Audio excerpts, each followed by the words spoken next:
Ash, welcome back to London Bees. How did it feel to get the deal over the line? It feels amazing. It's something that I didn't know I would ever be able to do again. So to now sign the line, I'm extremely happy and very proud. It's been quite documented. It's been well documented about your last 6 months and your career to get to this stage. Can you tell us a bit about it? Yeah. So my previous club was Crystal Palace, and during one of the games, I had a collision and I got knocked out. And I did the return to play protocols and felt fine. I was playing, but then I started getting a lingering headache. I just couldn't shake.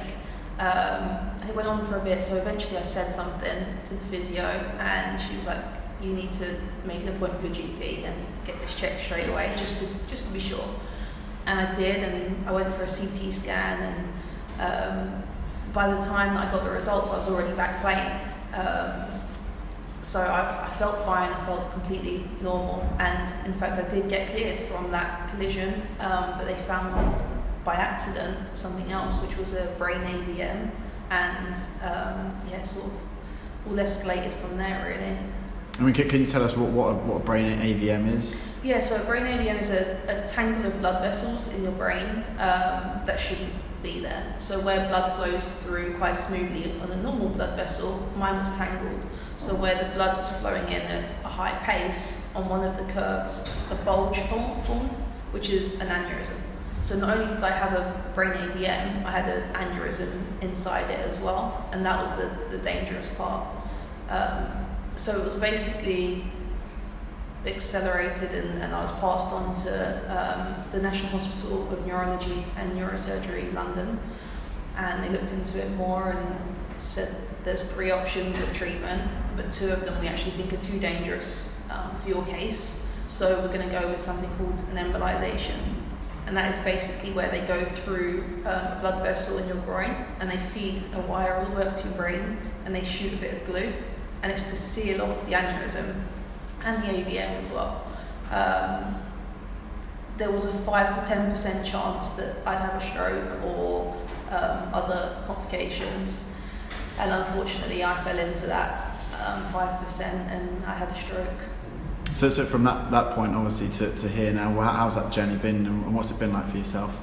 It's been crazy. It's been extremely challenging, but also really rewarding, and has opened me up to feeling a lot more grateful for everything I have, appreciate everything. You hear stories here and there on the news or something about people's cases, but you never think it's really going to happen to you. Like, I was an athlete my whole life. I'm fit and healthy, and I'm pretty young, so you don't expect to find something like that.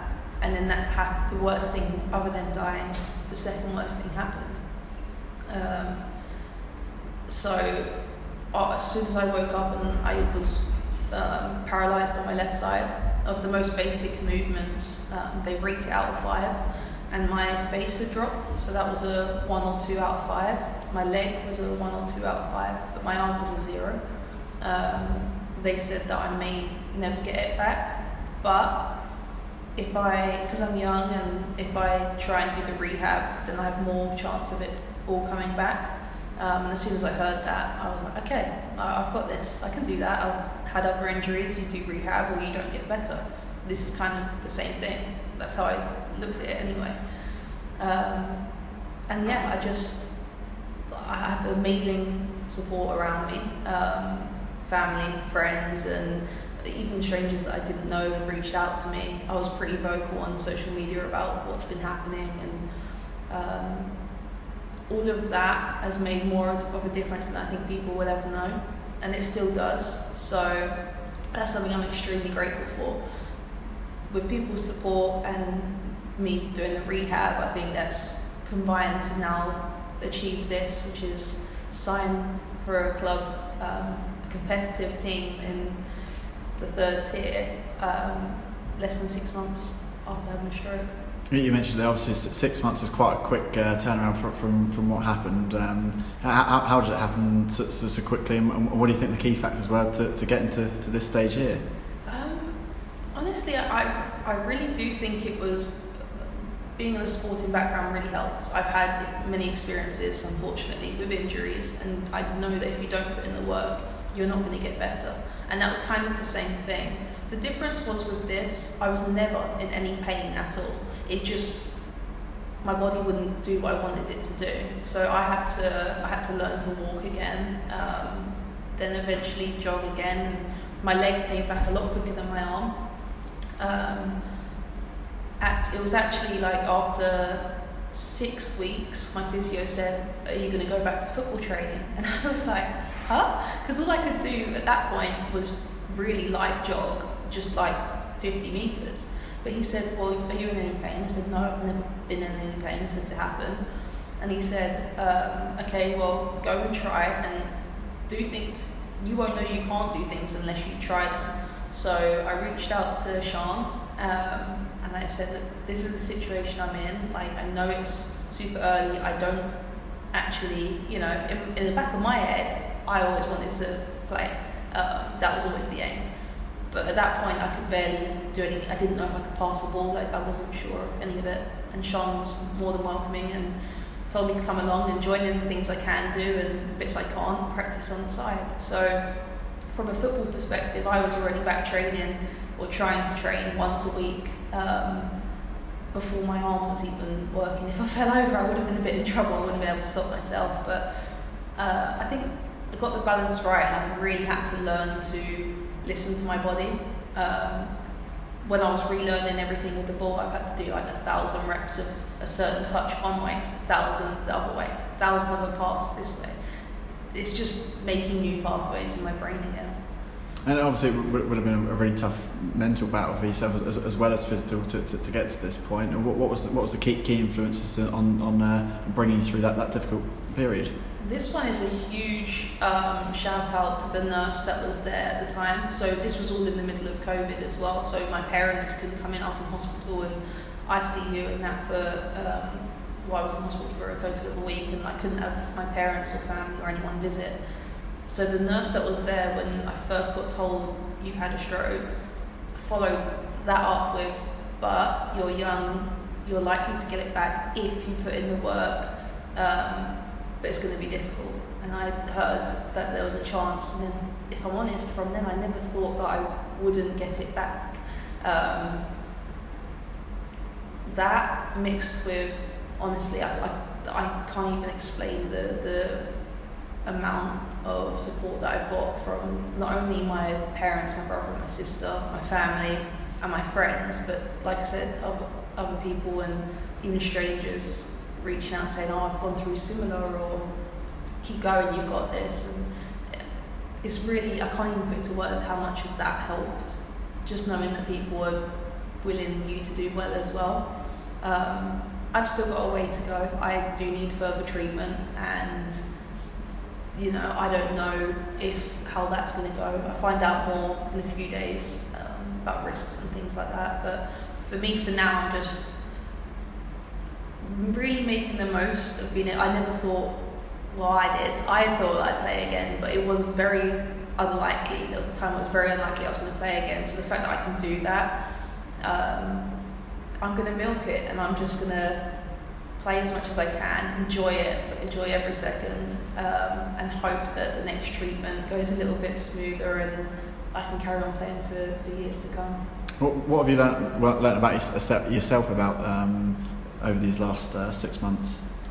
I've learnt that I'm stronger than I thought I was, and I've learnt that my family is stronger as well. I've learnt to truly appreciate all the small wins. It was really difficult with my hand to get that back, so a big target of mine was to be able to use a knife and fork before my cousin's wedding, and I was able to achieve that. And so now, even that was a few months ago now, but even when I'm eating now or I'm out, I just have these moments of, wow, this was not a position that was expected for me. Like, I'm really lucky to be able to do this stuff again. So the biggest thing I think I learned is gratitude and appreciation of everything, of all the small wins, and know that hopefully it's not something that I have to go through again, But if it is, then I know at least I'm making the most of everything now. You've mentioned it already, but Sean and Lundby's have had a part to play. How big has that been for you? Oh, Sean and Gary have been brilliant. I knew them from when I was here before. There's a big reason of why I reached out and came here. They're incredible people, and they've been nothing but supportive and really listened and helped to what I need to try and come back. And I've tried to be, as flexible as well and help them as much as I can too.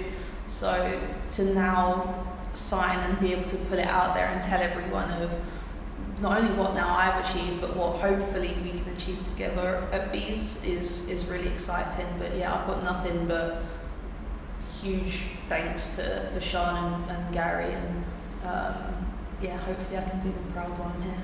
And obviously you spent time here before whilst we were in the championship. How much has changed on and off the field since you've been here? Some things have changed, some haven't. Obviously now they're in the 3rd tier, so that's different, but it's good. This is a new challenge for me, and it's one I'm looking forward to. But the main things that haven't changed is Sean and Gary's work ethic and their love for the team, and all the girls are new, apart from Jo Wilson, who's also back as well, so I'm really excited to be linking back up with her.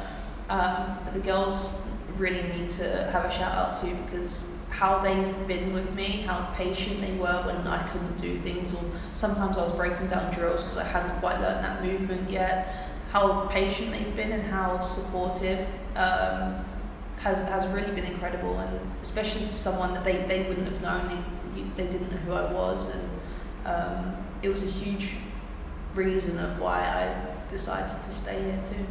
And how has football helped you in terms of your journey and your end goal? Because obviously this is really where you wanted to be coming back to, and now you've done it. Yeah, I mean, definitely. Like, the football has been, I think, probably the biggest part of how I've managed to get to the position I am again now. I think it was maybe the mentality of growing up and having to work to achieve everything. I had to work to get this back. It was new and it's been frustrating to go from someone so active to physically your body's not responding to what you want to do.